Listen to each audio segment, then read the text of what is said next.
আমি আপনাকে সহযোগিতা করতেছি। শুভ সকালবেলা, অশেষ ধন্যবাদ জানাচ্ছি আমার দেখা আলোকিত মানুষ হিসেবে এখানে উপস্থিত আছেন আমাদের শ্রদ্ধেয় কাকা। কাকা, আপনার নামটা একটু বলুন। আমার নাম মোহাম্মদ হারুনুর রশিদ। হারুন কাকা, আপনাকে আমি ধন্যবাদ জ্ঞাপন করছি আমার চ্যানেল 99 এবং জাতীয় পত্রিকা দৈনিক আজকে আলোচিত সেখান থেকে। আমি টিভি চ্যানেল থেকে সাংবাদিক মহাদ ভাই আপনার সঙ্গে আছি। হারুন কাকা, আমি আপনার কাছে জানতে চাচ্ছি আপনার এই ব্যবসা প্রতিষ্ঠানটি আছে কত বছর হয়েছে? আমার এই ব্যবসাটা আছে আমার আব্বার আমল থেকে। হ্যাঁ, হ্যাঁ। আমার আব্বার নাম হলো মোহাম্মদ আজিম উম্মে মেম্বার। আমার আব্বা এদের প্রতিষ্ঠাতা।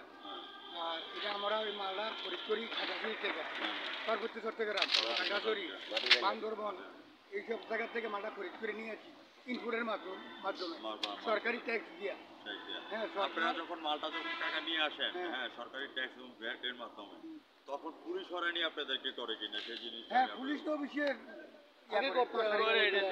পুলিশ তো টাকা নিচ্ছে। এরপরে মনে করেন ফরেস্টের টাকা, এটাও ফরেস্টের, এই মালটা হলো ফরেস্টের থেকে। ফরেস্টে আমরা একটা কাগজ দেয়, অনুমতি দেয়।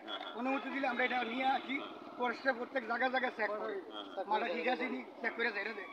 তারপরে রোডে আসলে মনে করেন পুলিশ একটু হয়রানি করে, মনে করেন এটা তো আমাদের কাগজপত্র আছে, কাগজপত্র থাকার মাধ্যমে পুলিশ হয়রানি করে। থাকবো না বদ্ধ করে ট্যাগ ব্যাপার জগৎ থাকে, কেমন করে ঘুরছে মানুষ যুগান্তরের গুলি পাকে। পুলিশের এত বড় ইয়ে নয়। পুলিশ যদি জাতির বন্ধু যদি হয়ে থাকে তাহলে এখানে হয়রানি করবে কেন? সেই হয়রানি চক্রকে আমরা ধরার জন্য আমরা সাংবাদিককে একে, তো সেই ক্ষেত্রে আমরা সাংবাদিকের জাতি কলম এবং জাতির দর্পণ হিসেবে কাজ করে যাচ্ছি। কাকারা যাতে সুন্দর এবং স্বাচ্ছন্দ্যভাবে যাতে এই ব্যবসা করে যেতে পারে, কেননা কাকাদের ভ্যাট এবং ট্যাক্সের টাকা দিয়ে আসলে ট্যাক্স দেওয়া হচ্ছে। হ্যাঁ কাকা, আপনার এটার বয়স কত হয়ে গেল এটার ব্যবসা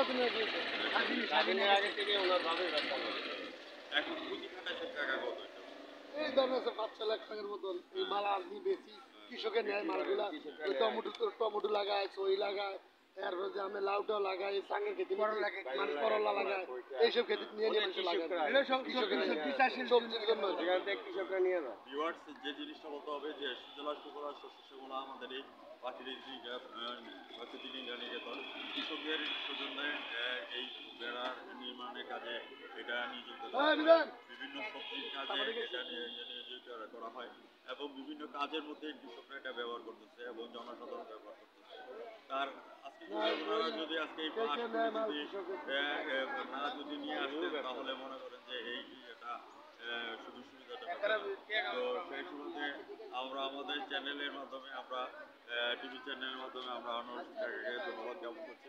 আমরা কোনো মিনিটে কাকা টিভি চ্যানেল থেকে আপনাদের সাক্ষাৎকার এবং অনুভূতি রেখে দেবেন। শ্বশুরবাড়ি যাওয়ারে বেড়া নির্মাণ করে তৈরি করো,